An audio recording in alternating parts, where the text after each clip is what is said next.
Hey guys, Mario here from MTG Diagnosis. Long time no see. I've been busy, but I'm back. Today we're going to be playing MTG Arena. MTG Arena is now on open beta, so you can make an account and start building decks. And so basically, for MTG Arena, for $100 cash, you can buy these stones.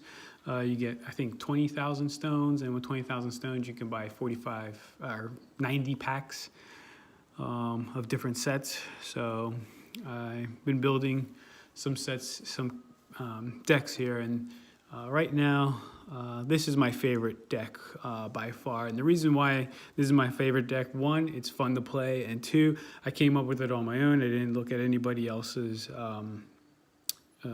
none of the other YouTubers or any of the other players who are out there or bloggers. So basically, I wanted to make a deck, a standard deck, based on the colors for the Primeval's Glorious Rebirth, where you return all legendary permanent cards from your graveyard to the battlefield. Returning cards from the graveyard to the battlefield without having to be cast is probably one of the best abilities of a card or sorcery. So I wanted to build a deck around this card. Now, this deck only has one of these. And as you'll see with the mana curve, it's really hard to get this card out. But the other reason why is because usually if this deck loses to control and aggro, and by the time I can use this thing, I've either lost or I've won. So the other card that's really good is this Urza's Ruinous Blast. Basically, it destroys all non-land permanents that aren't legendary. So that's all permanents that aren't legendary. So your opponent, and most opponents in standard don't use, most of their creatures are not legendary. You know, they usually have aggro, where it's really quick, small creatures like merfolk and goblins and stuff like that. So this destroys all of them.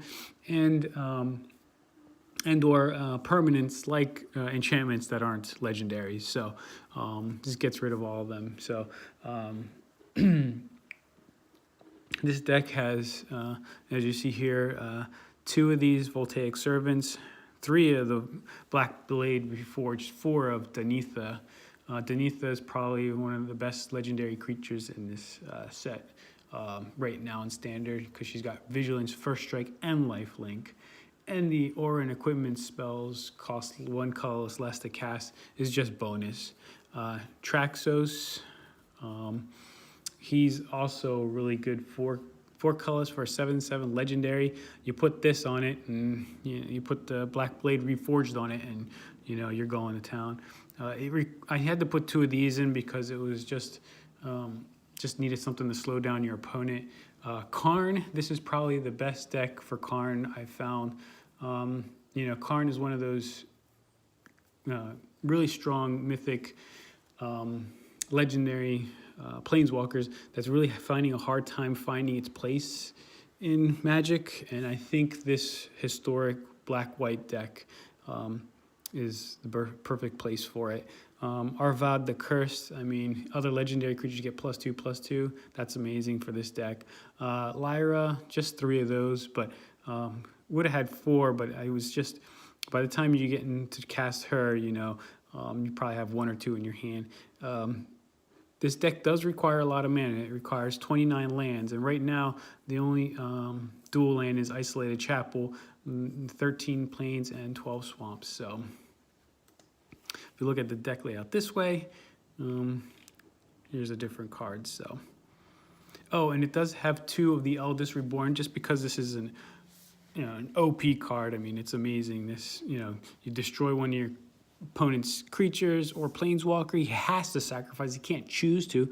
And then the second turn, he has to discard a card. And the third turn, you put anything from any graveyard back onto the battlefield under your control. Not even in your hand, onto the battlefield. So I really like this deck. It's jank right now. It's not really, but it's pretty competitive too. I mean, the other thing I wanted to talk about is Magic the Gathering Arena versus the physical cards. So the physical cards, right now, unless you're a collector, or if you're going to Friday Night Magic to play with other people, in which case you're just going to be buying booster packs and not booster boxes. The only thing you should buy is collector's items like the Ultimate Masters that's coming out. So this is a good starting hand. You get 4 lands. There's Danitha, Arvad, so for late game. So put a swamp. So we'll put down our swamps to make the opponent think we're playing black. Maybe he'll hold on to some of his, yeah, it looks like he's doing aggro. So we'll see. Hopefully, yeah, see, it's a shock. So